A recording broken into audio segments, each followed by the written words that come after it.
मेरे प्यारे विद्यार्थियों, आज मैं श्रुति चौधरी, मनोविज्ञान विभाग, रामलखन सिंह यादव महाविद्यालय रांची, सेमेस्टर 3 के विद्यार्थियों के CC 5 के यूनिट 1 संरचनावाद पर अपने विचार आप सबों के समक्ष रखूंगी।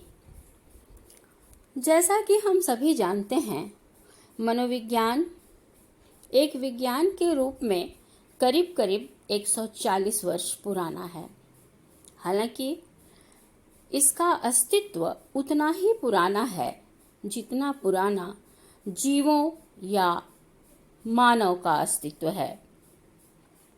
इसीलिए एबिंगहॉस ने कहा है कि psychology has a long past but short history, अर्थात मनोविज्ञान का अतीत बहुत पुराना है पर इसका इतिहास बहुत छोटा।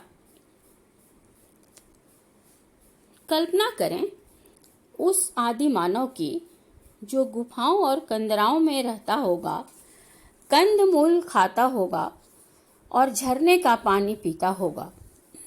उस समय न भाषा थी, न सभ्यता और न ज्ञान की कोई शाखा। फिर भी इन जीवों का, मनुष्यों का एक अपना मनोविज्ञान रहा होगा। वे भी ये सोचते होंगे कि क्यों कोई व्यक्ति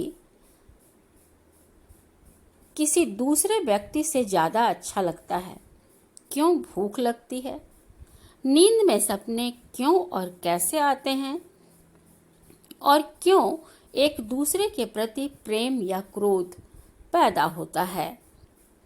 ऐसे में देखें तो मनोवैज्ञानिक प्रक्रियाएं व्यक्ति के अस्तित्व का अंग हैं, भले ही इनका क्रमबद्ध अध्ययन करने वाला कोई विज्ञान हो या ना हो। धीरे धीरे सभ्यता का विकास हुआ, लोगों ने सोचना, पढ़ना, लिखना सीखा। दर्शन और दार्शनिक आए जिन्होंने बाह्य जगत के अलावा स्वयं को भी समझने की कोशिश की। आत्मा नाम विद्धि अर्थात टू नो दाई सेल्फ की भावना ने व्यक्ति को अपने व्यवहारों एवं क्रियाकलापों का विश्लेषण करने की प्रेरणा दी। यहीं से दार्शनिक सोच में मनोविज्ञान का प्रारंभ हुआ। लगभग सभी सभ्यताओं में मानव मन एवं इसकी क्रियाओं पर विचार व्यक्त किए गए। ये सभी दर्शन शास्त्र के अंग हो गए। इन विचारों में विविधता के साथ साथ क्रमबद्धता एवं वैज्ञानिकता का अभाव था। धीरे धीरे विचारों को पिरोने में वैज्ञानिक आधार एवं क्रमबद्धता विकसित हुई। इसी क्रम में अनेक मनोवैज्ञानिक विचारधाराओं का जन्म हुआ। दुनिया के कई देशों में मनोविज्ञान को एक औपचारिक विषय में बदलने की, इसे एक औपचारिक विषय के रूप में स्थापित करने के प्रयास शुरू हुए। इस पत्र CC 5 में आप लोगों को मनोविज्ञान के इसी सफर का क्रमबद्ध अध्ययन करना है। आपको ये जानना है कि मनोविज्ञान ने दर्शन शास्त्र से स्वयं को अलग कर कैसे एक स्वतंत्र विज्ञान का रूप लिया। इसे विकसित करने हेतु समय समय पर अनेक विचारधाराएं कैसे आईं। मनोविज्ञान को इन विचारधाराओं ने कैसे प्रभावित किया और इसके वर्तमान स्वरूप को निर्धारित करने में कैसे महत्वपूर्ण भूमिकाएं समय समय पर निभाई गईं। हम लोग आरंभ करेंगे मनोविज्ञान के क्लासिकल स्कूल प्रथम वर्गीय संप्रदाय से, जिसे संरचनावाद के नाम से जाना जाता है। संरचनावाद के बारे में जानने से पहले हम यह जानें कि स्कूल या संप्रदाय की अवधारणा क्या है? What do we mean by school? मनोविज्ञान के इतिहास के संदर्भ में स्कूल या संप्रदाय से तात्पर्य विचारों के उस समूह से है जिसके प्रतिपादक यह मानते हैं कि मनोविज्ञान के संबंध में उनका दृष्टिकोण ही सही है।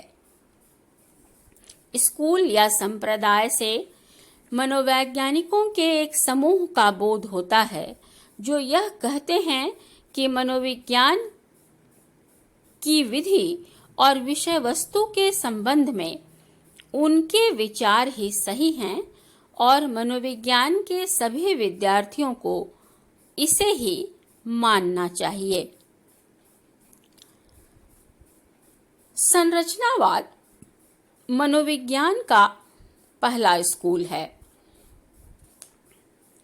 जिसने मनोविज्ञान को एक विज्ञान के रूप में स्थापित किया।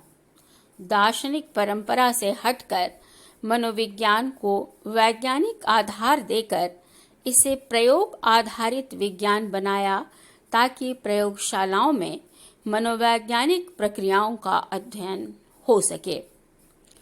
प्रस्तुत व्याख्यान में मैं इस संप्रदाय के कुछ महत्वपूर्ण पहलुओं पर प्रकाश डालूंगी, जैसे पहला, संरचनावाद की स्थापना के पूर्ववर्ती कारक। दूसरा, संरचनावाद की स्थापना एवं विल्हेल्म वुंट का योगदान। तीसरा, अमेरिका में संरचनावाद। चौथा, संरचनावाद के अनुसार मनोविज्ञान की परिभाषा। पांचवा, संरचनावाद के अनुसार मनोविज्ञान की विषय वस्तु। छठा, संरचनावाद के अनुसार मनोविज्ञान के अध्ययन की विधि। सातवां, संरचनावाद का मनोविज्ञान के विकास में योगदान। और अंत में संरचनावाद की मुख्य आलोचनाएं। आइए देखें संरचनावाद की स्थापना के पूर्ववर्ती कारक क्या थे। पूर्ववर्ती कारकों से तात्पर्य यह है कि संरचनावाद जब अस्तित्व में आया तो ऐसा नहीं कि वह एकाएक आ गया। इसके विकास के लिए एक पृष्ठभूमि तैयार हो रही थी। बहुत सारे ऐसे विद्वानों के विचार आ रहे थे जिन विचारों से संरचनावाद को एक शेप मिला, इसकी स्थापना में मदद हुई। आइए देखें वे कौन से कारक थे।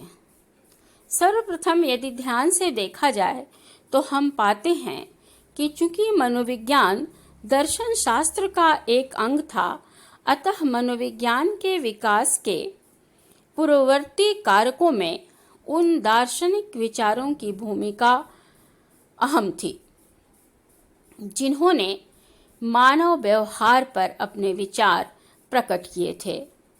इस परंपरा में प्लेटो और अरस्तु आते हैं जिन्होंने शरीर, जीव तथा आत्मा पर अपने विचार प्रकट किए।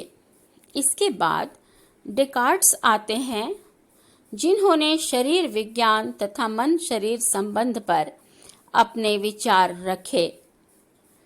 16वीं और 17वीं शताब्दी में कॉम्टे, लॉक, ह्यूम और वर्कले के विचारों का भी मनोविज्ञान के विकास पर प्रभाव पड़ा। 19वीं शताब्दी के पूर्वार्ध में वेबर, फेकनर और हेल्महोल्ट्ज तथा मनोभौतिकी के कार्यों का भी संरचनावाद के विकास पर काफी प्रभाव पड़ा। अनुभववाद तथा हेल्महोल्ट्ज के अचेतन अनुमान के सिद्धांतों के प्रभाव से भी संरचनावाद का विकास प्रभावित हुआ। विलियम जेम्स के चेतना पर विचार और मनोभौतिक विधियों द्वारा विभिन्न तरह के किए गए प्रयोग मनोविज्ञान के विकास के पूर्ववर्ती कारक के रूप में अपनी भूमिका निभाई।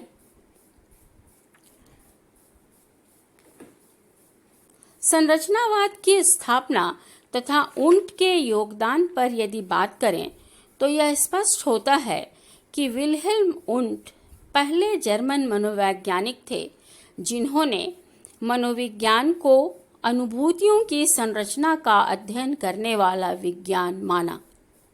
किसी भी वस्तु का दो पहलू होता है, एक उसकी संरचना, उसकी बनावट, और दूसरा उसकी उपयोगिता।